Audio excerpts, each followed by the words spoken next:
தெளிவு குருவின் திருமேனி காண்டல், தெளிவு குருவின் திருநாமம் செப்பல், தெளிவு குருவின் திருவார்த்தை கேட்டல், தெளிவு குரு உரு சிந்தித்தல் தானே. குருவே சரணம்.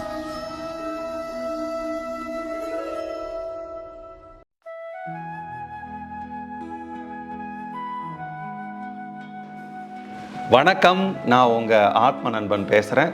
பிரம்மஸ்ரீ தவத்திரு திருச்சிட்டம்பல சாது சித்தர் என்னோட குருநாதர் அவர்களுடைய மலர் பாதங்களை வணங்குறேன். இன்னைக்கு இந்த பதிவில் புத்த பூர்ணிமா முடிஞ்சதுக்கப்புறம் ஒரு முக்கியமான புத்தரை பற்றின, யோகத்தை பற்றின, ஞானத்தை பற்றின ரொம்ப தேவையான ஒரு விஷயத்தை பற்றி பேச போகிறோம். கௌதம புத்தர் அவர்கள் 6 வருடம், ஒரு நாள் 2 நாள் இல்லைங்க, 6 வருடம் கடும் தவத்தில் இருந்தாங்க. அவருக்கு சொல்லி கொடுத்த குருமார்கள் எல்லாம் அவரை வணங்கி, தயவு செஞ்சு நீ போயிரு, உனக்கு சொல்லி கொடுக்கறதுக்கு இதை விட என்கிட்ட எதுவுமே இல்லை அப்படின்னு கெஞ்சி அவரை துரத்தி விட்டுருக்காங்க. அந்த அளவுக்கு எந்த குருமார்கள் என்ன பயிற்சி கொடுத்தாலும் அதை அடி ஆழம் வரைக்கும் போய் சூப்பராக கம்ப்ளீட் பண்ணக்கூடிய ஒரு நல்ல சீடராக இருந்தார். ஆனாலும் ஞானம் அடையலை. ஒவ்வொரு குருமார்கிட்ட போறாரு, ஒவ்வொரு விஷயம் கத்துக்கிறாரு, ஆனாலும் ஞானப்பாதை தெளிவா இல்லை. 6 வருட காலம் கஷ்டப்பட்டதுக்கு அப்புறம் 6 வருடம் கழிஞ்சு ஞானம் அடைகிறாரு. ஏன் இந்த இவ்வளோ டிலே? இது புத்தருக்கு வேற யாரும் வந்து உணர்த்தவே இல்லை. புத்தரே ஒரு நாள் ரியலைஸ் பண்றாரு. அந்த ரியலைஸ் பண்ற நாள் தான் புத்த பூர்ணிமா. இது எல்லாத்துக்கும் தெரிஞ்ச விஷயம்தான். அவர் பிறந்ததும் ஒரு பௌர்ணமி தினம், அவர் ஞானம் அடைஞ்சதும் ஒரு பௌர்ணமி தினம், அவர் இந்த உலகத்தை விட்டு பருவிட விட்டு போனதும் ஒரு பௌர்ணமி தினம். அதனால புத்த பூர்ணிமான்னு நம்ம இதை கொண்டாடுறோம். ஓஷோ அடிக்கடி சொல்லுவார், புத்தர்கிட்ட ஒரு சாதகன் போய், சாமி ஞானம் அடைகிறது எப்படி அப்படிங்கிற எனக்கு வழியை சொல்லி கொடுங்கன்னு கேட்டா, புத்தர் ஒரு கஷ்டமான, ஒரு சங்கடமான சூழ்நிலைக்கு ஆளாக்கப்படுவார்னு சொல்லுவார் ஓஷோ. அதுக்கான விளக்கத்தையும் ஓஷோவே சொல்றாரு. என்னன்னா, இப்போ இந்த சாதகன் கிட்ட போய் புத்தர் இப்படி சொல்ல முடியாதே, நான் 6 வருஷம் கஷ்டப்பட்டேன், கடுந்தவம் பண்ணேன், எனக்கு ஞானமே கிடைக்கல, நான் ஞானம் அடையலை, அதனால நீ எதையும் பண்ணாத அப்படின்னு ஒரு சாதகனுக்கு சொல்ல முடியுமா? சொல்ல முடியாது. எதுவுமே பண்ணாம ஒரு பௌர்ணமி தினத்துல ஒரு போதி மரத்துக்கடியில சும்மா உட்காரு, நீ ஞானம் அடைஞ்சிருவ, எந்த முயற்சியுமே பண்ண வேண்டாம் அப்படின்னு சொன்னாலும் இது ஒரு நாள்ல நடக்கிற காரியம் இல்லை. அப்போ இப்ப சொல்லுங்க, புத்தர் எவ்வளவு கஷ்டமான சூழ்நிலைக்கு ஆளாக்கப்பட்டிருக்காருன்னு ஓஷோ சொல்றாரு. இது நிதர்சனமான உண்மை. அப்ப புத்தர் ஒரு ரகசியத்தை கண்டுபிடிக்கிறாரு. புத்தர் 6 வருட காலமா என்ன பண்ணினாரு, அந்த தவறை அவரே உணர்றாரு, அந்த தவறை அவரே திருத்துறாரு. திருத்தி கைவிடப்பட்ட அந்த நாள்ல அவர் ஞானம் அடைகிறாரு. முதல் விஷயம், உணவை தவிர்க்கிறாருங்க. புத்தர் உணவை சுத்தமா தவிர்க்கிறாரு. எலும்பும் தோலுமாயி ஒரு எலும்புக்கூடு மாதிரி அவர் இருந்ததா அவரே சொல்லியிருக்காரு. அந்த சமயத்தில் சுஜாதா அப்படின்னு ஒரு லேடி வந்து பால் சோறு கொடுக்கும்போது அதை வாங்கி சாப்பிட்டு அப்போதான் உடலோட தன்மையை நினைக்கிறாரு. ஓ, உடல் இருந்தால் தான் நான் ஞானம் அடைய முடியும், இந்த உடம்பை போட்டு நான் இப்படி வருத்துறனே, அப்போ நான் வந்து இந்த உடம்பை நல்லபடியாக பார்த்துக்கணுங்கிற அந்த கான்சியஸ் மைண்ட் அப்போ அவருக்கு வருது. தான் முதல் அவர் வருத்தின விஷயம் உடலை. 2வது அவர் மூச்சை வருத்தினது. இந்த உடம்புக்கு ஆதாரமாக இருக்கிறது அந்த மூச்சு, அதை போட்டு ஃபோர்ஸ்ஃபுல்லாக நிறுத்துறது, கும்பக் பண்ணுறது. இது பிராணாயாமத்தோட எக்ஸ்ட்ரீம் லெவல். ஆனால் அதை புத்தர் முதலே கையில் எடுத்துட்டு தான் சான்றுகள், ஆதாரங்கள் சொல்லுது. ரொம்ப ஃபோர்ஸ் பண்ணி அதை நிறுத்துறதும், கட்டுப்படுத்துறதும், அது மேலே ஆளுமை செலுத்துறதும், இந்த மாதிரி ரொம்ப ஃபோர்ஸ்ஃபுல்லாக பண்ணார். அதையும் லேட்டர் ரியலைஸ் பண்ணுறாரு, இல்லை இப்படி பண்ணக்கூடாது, இந்த மூச்சை நான் கட்டுப்படுத்துறதுக்கு பதிலாக அதை கவனிக்கணுங்கிற ஒரு அற்புதமான யோக கலைவை, அந்த ரகசியத்தை புத்தர் ரிவீல் பண்ணாரு, கண்டுபிடிச்சி எல்லாத்துக்கும் சொன்னார். 2வது. 3வது, உணர்வுகள், உணர்ச்சிகளை அடக்கிறது. எப்படி? குளிர் வந்தாலும் குளிர்துங்கிறத உணர்வு இல்லாமல் குளிர் என் மேலே வரட்டும், சூடு வந்தாலும் சூடு வரட்டும், என் மேலே வரட்டும், நான் எது வந்தாலும் நான் தாங்கிக்குவேன் அப்படிங்கிற ஒரு விஷயத்த அவர் கொண்டு வந்தார். அதனால உடம்பு இம்பேலன்ஸ் ஆகி ரொம்ப வருத்தப்படக்கூடிய நிலைமைக்கு போயிடுச்சு.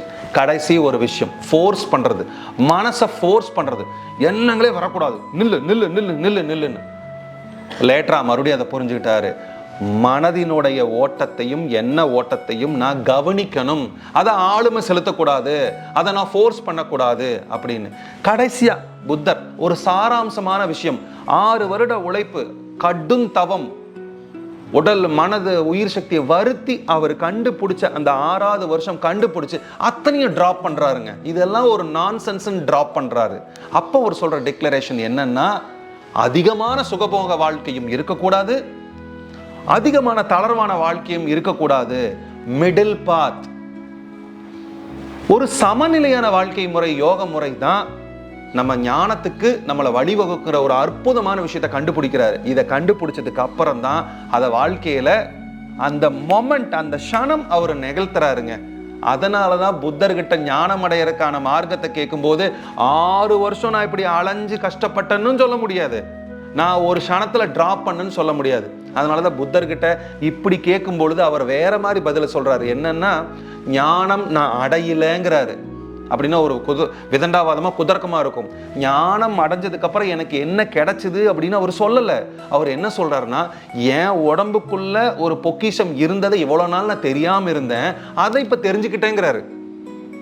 என்னோட கோபம், காமம், குரோதம், லோபம், ஆச்சரம், டம்பம், அசூசை இதெல்லாம் என்னை விட்டு போச்சே தவிர நான் எதையும் அடையலை. ஞானத்தினாலையும் நான் இழந்தது தான் அதிகம், பெற்றது ஒன்றும் இல்லை, உள்ளுக்குள்ள இருக்கக்கூடிய விஷயத்தை கத்துக்கிட்டேன்னு சொல்லியிருக்காரு. எவ்வளோ பெரிய ஞானி! இப்போ இங்க இருக்கக்கூடிய எல்லா குருமார்களும் யோகி ஞானிகளும் மூச்ச கவனின்னு ஆதாரமா சொல்றதுக்கான விஷயத்த அவர் எத்தனையோ வருடங்களுக்கு முன்னாடி விதைச்சிட்டு போயிட்டாரு. இப்போ நமக்கு ரொம்ப கன்ஃபியூஸாக இருக்குது. ஏன் இதை சொல்கிறாருன்னா, மூச்சு அமைதியாகும் போது அதனுடைய தொடர்பு இருக்கக்கூடிய மனம் அமைதியாகுது. மனம் அமைதியாகும் போது எண்ணங்கள் அமைதியாகுது. எண்ணங்கள் அமைதியாகும் பொழுது இப்போ அறிவியலையும் ஆன்மீகத்தை இணைக்கலாம். அறிவியல் என்ன சொல்லுது? நம்ம நரம்பு மண்டலம் சாந்தமாகுது, பொறுமையாகுது, அமைதியாகுது. இந்த சமயத்தில் உடம்பு ரத்தோட்டம் நல்லா இருக்கும், நோய் எதிர்ப்பு சக்தி பலப்படும், எல்லா அணுக்களும் தூண்டப்படும், மின்காந்த அலைகள் நம்ம மூளையில் நல்லா செயல்பட்டு மூளையை ஃப்ரெஷ்ஷாக வச்சிருக்கும், டிசிஷன் மேக்கிங் கரெக்டாக எடுக்க முடியும், ஆங்ஸைட்டி இல்லாமல் இருக்க முடியும். இத்தனை விஷயத்தை சயின்ஸ் நிரூபிச்சிருக்குதுங்க. ஏன்னா சயின்ஸ் நிரூபிச்சு தான் ஒத்துக்கும். இது இப்படி போகட்டும். அப்படியே ஆன்மீகத்துக்கு வண்டி திருப்புங்க. யோக கலாச்சாரம் என்ன சொல்லுதுன்னா, மனம் அமைதி அடையும் பொழுது பிராணன் அமைதியாகுது. இந்த உயிர் சக்தி, வைட்டல் எனர்ஜி அமைதியாகும் பொழுது என்ன ஆகுதுன்னா, கிளாரிட்டி கிடைக்குது. இந்த உலகத்தை நீங்க பார்த்துட்டு இருக்கக்கூடிய தன்மைவை வேற விதமான டைமென்ஷனுக்கு கொண்டு போகக்கூடிய ஒரு தன்மைவை வளர்த்துதுன்னு சொல்றாங்க. அப்ப புத்தர் சொன்ன விஷயத்த இப்ப உலகத்துல எல்லாரும் தேடிட்டு இருக்கிறது அமைதி. அதை 6 வருஷம் கழிச்சு அவர் தேடி கண்டடைஞ்சிட்டாரு.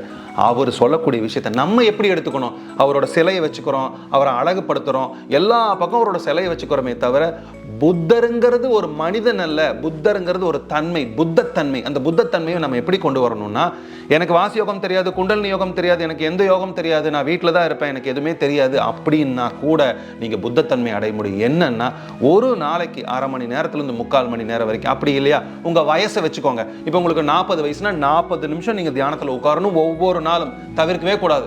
உட்கார்ந்து வெறுமனே உங்கள் மூச்சை கவனிங்க. அது இன்ஹேல் உள்ள போறது, எக்ஸ்ஹேல் வெளியே வர்றது. அதைத்தான் புத்தர் ஆனா பானா சதின்னு சொல்லியிருப்பாங்க. ஆனானா இன்ஹேல், பானானா எக்ஸ்ஹேல், சதினா விழிப்புணர்வோட பார்க்கறது. இப்படி பார்க்கும் பொழுது அது கூட சேர்ந்த நம்ம மனம் அமைதியாகும். மனதை அடக்க முடியாது, மனதை ஆளுமைப்படுத்தலாம், மனதை கையாளலாம். எப்போ அப்படின்னா, மனம் துள்ளி குதிச்சு ஓடிக்கிட்டு இருக்கும். நீங்கள் அடக்க முயன்ற போது துள்ளி குதிச்சு ஓடும். நீங்கள் வெறுமனே பார்க்கும்போது அது அமைதியாகும். ஒரு சின்ன எக்ஸாம்பிள் சொல்லி இந்த பதிவை நான் முடிக்கிறேன். உங்கள் பக்கத்தில் ஒரு நாய் இருக்குன்னு வச்சுக்கோங்களேன். அந்த நாய் குலைச்சிட்டே இருக்குது. நீங்கள் ஒரு குச்சி வச்சுட்டீங்க, குலைக்காத நீங்கள் அடிச்சுட்டே இருந்தீங்கன்னா அது இன்னும் குலைச்சிக்கிட்டே இருக்கும். நீங்கள் எந்த அளவுக்கு குலைக்காதுன்னு சொல்கிறீங்களோ அது குலைச்சிக்கிட்டே இருக்கும். இந்த நாய் நம்மளோட மனம் மாதிரி, சரிங்களா? இப்போ நம்ம குச்சி எடுத்து பண்ணுறதெல்லாம் அதை அடக்கிற மாதிரி அமைதியாக இருக்கும். மனமே அமைதியாக அடங்கவே அடங்காது. நம்ம என்ன பண்ணணும்னா, அந்த குச்சி வந்தவுக்கு தள்ளி வச்சுட்டு அந்த நாய் குலைக்கிறத வெறுமனே பார்த்துக்கிட்டே இருங்க. கொஞ்சம் நேரம் கழிச்சு நாய் ஓன்னு இருக்கு, நாய் அப்படியே அமைதியாக விடும். இதே தாங்க நம்ம மனதுக்கு தியானம்னு பண்ணுற விஷயம். என்னென்னா, ஆளுமை செய்யாமல் அடக்காமல் வெறுமனே பார்வையாளனா இருந்தால் எல்லாம் செட்டில் டவுன் ஆகி அமைதியாயிரும். கலங்கின தண்ணீரை வெறுமனே பார்த்துட்டு இருந்தா அதுவே தேவையில்லாத விஷயமெல்லாம் கீழே அடங்கி தெளிர்ந்த தண்ணீர் எப்படி தெரியுது அது வரைக்கும் கொஞ்சம் டைம் கொடுக்கணும். சும்மா தண்ணி கலங்கு செட்டில் ஆகுனா ஆகாது. ஸோ நம்ம எந்த செயலும் செய்யாமல் கவனிப்பவராக இருக்கும் பொழுது எல்லாம் நிகழும் சொல்லிட்டு இன்னொரு நல்ல சந்தர்ப்பத்தில் சந்திக்கிறேன். நன்றி, வணக்கம், குருவே சரணம்.